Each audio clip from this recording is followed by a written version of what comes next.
লাচ্ছি তো অনেক ধরনের খেয়েছেন। কটবেলের লাচ্ছি কি কখনো খেয়েছেন? আপনাদের জন্য নিয়ে এসেছি একদম ইউনিক মজাদার কটবেলের লাচ্ছি। আমার মনে হয় এই ফেসবুকে এই প্রথমবার কটবেলের লাচ্ছি আমি নিয়ে এসেছি আপনাদের জন্য। হ্যালো ফ্রেন্ডস, আসসালামু আলাইকুম। সবাইকে স্বাগতম আমার ফেসবুক পেজে। তো বন্ধুরা, কটবেলের লাচ্ছি বানানোর জন্য এই যে দেখেন দুইটা কটবেল নিয়েছি। আসলে কটবেলগুলো একটু ছোট সাইজের, বাজারে কিন্তু খুঁজেই পাচ্ছিলাম না। যেহেতু তখন প্রথম কটবেলগুলো বাজারে উঠছে, কয়দিন পরে তো একদম অ্যাভেলেবেল পাওয়া যাবে। যাই হোক বন্ধুরা, আমি কিন্তু আজকে লাচ্ছি একটি কটবেল দিয়ে বানাবো।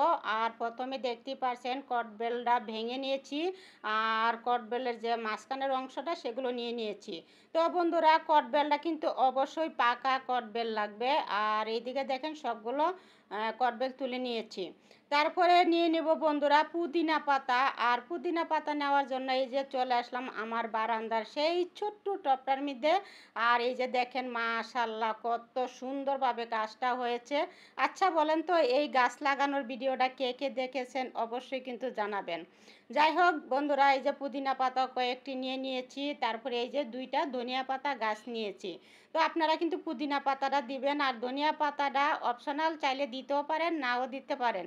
তারপরে বন্ধুরা, এই যে একটি ব্লেন্ডার নিয়েছি, আর এই যে পুদিনা পাতা, কটবেল, ধনিয়া পাতা দিয়ে দিয়েছি। তারপরে এখানে দিয়ে দিব বন্ধুরা চিনি।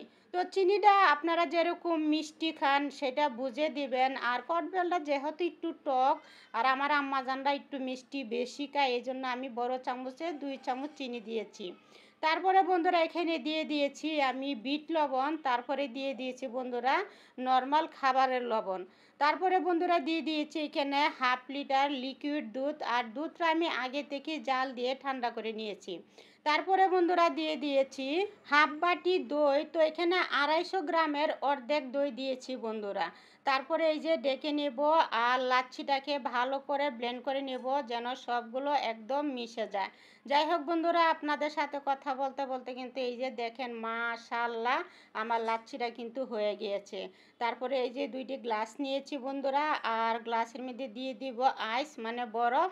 তো যারা ঠান্ডার সমস্যা আছে, যাদের ঠান্ডার সমস্যা আছে তারা কিন্তু বরফটা স্কিপ করতে পারেন, এটা কিন্তু এমনিতেও খেতে অনেক ভালো লাগে।